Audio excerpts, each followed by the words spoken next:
bonjour. Alors, le plastique ou matière plastique, ça désigne en fait un mélange de matériaux qui peut, avec de la chaleur ou de la pression, être moulé ou formé. C'est une définition très large qui va englober des matériaux qu'on peut retrouver même depuis l'Égypte antique. De nos jours, ce qu'on met derrière la définition du mot plastique, ça va se référer en fait à une nouvelle catégorie de matériaux qui s'est développée après la Première et la Seconde Guerre mondiale, lorsque les industries ont dû s'adapter vers des matériaux qui avaient de meilleures propriétés, surtout au niveau de la résistance de l'humidité pour le packaging, du coût. Parce qu'après-guerre, beaucoup de matériaux comme les métaux étaient très chers. Donc ça englobe une très grande catégorie de matériaux, mais c'est ça, matière plastique.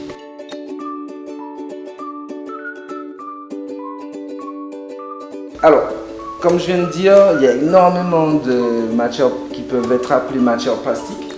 Mais afin de nous aider justement à orienter le recyclage, parce qu'on ne peut pas mélanger les matériaux plastiques sinon on obtient de nouveaux matériaux, les associations internationales en fait se sont organisées pour créer des catégories.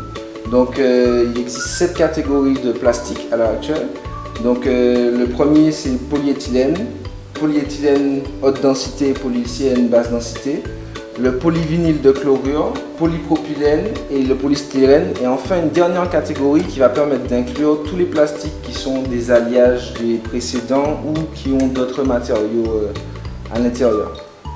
Ça va être très important cette catégorisation parce que c'est ce qui va nous permettre justement de classer les plastiques et de tout le temps obtenir les mêmes propriétés, garder les propriétés du matériau. Notamment une propriété, donc justement on parle de propriété, qui va nous intéresser dans les matières plastiques, c'est ce qu'on appelle la température de fusion cristalline. La température de fusion cristalline, c'est une température à laquelle le matériau va être malléable, on va pouvoir le mettre en forme, sans pour autant qu'il brûle.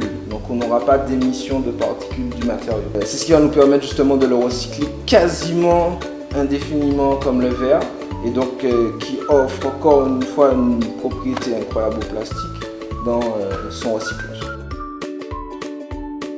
Alors pour bien recycler localement, ça commence par une bonne collecte et un bon tri.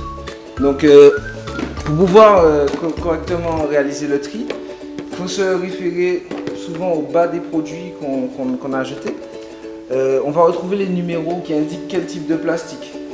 Éviter de mélanger tous les types de plastique dans le même sachet simplifie énormément l'effort de recyclage par la suite. La première étape est de véritablement s'assurer qu'on a un bon tri afin d'avoir un bon recyclage. La deuxième étape, c'est la transformation. La transformation, c'est la mise en paillettes, copeaux ou autre type de chute des plastiques. Donc avec une broyeuse, on peut passer tous les types de déchets qu'on trouve dans l'usage commun.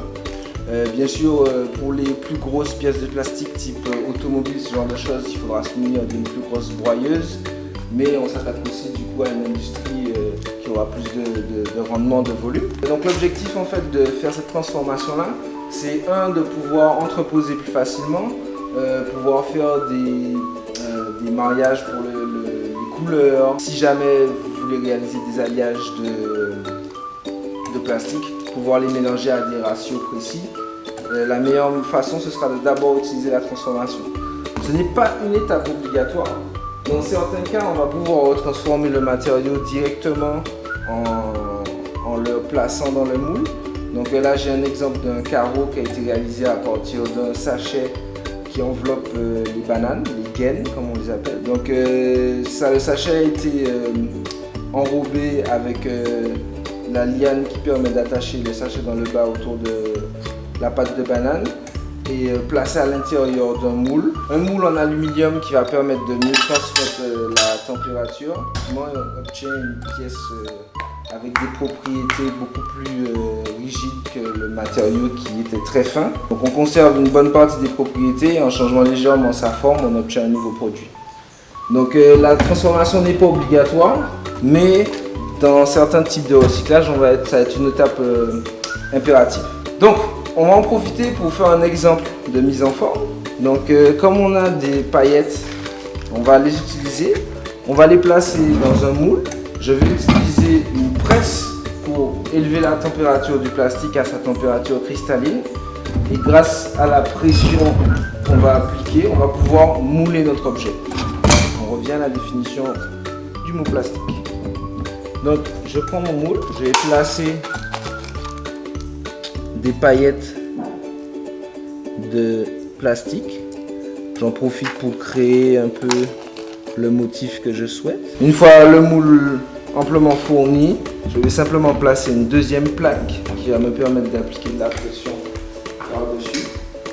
Et je vais placer l'ensemble du moule dans la presse pendant 3 minutes.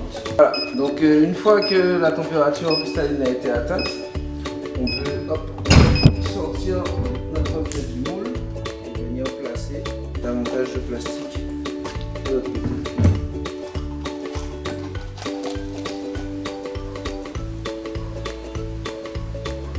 Et on reproduit l'opération.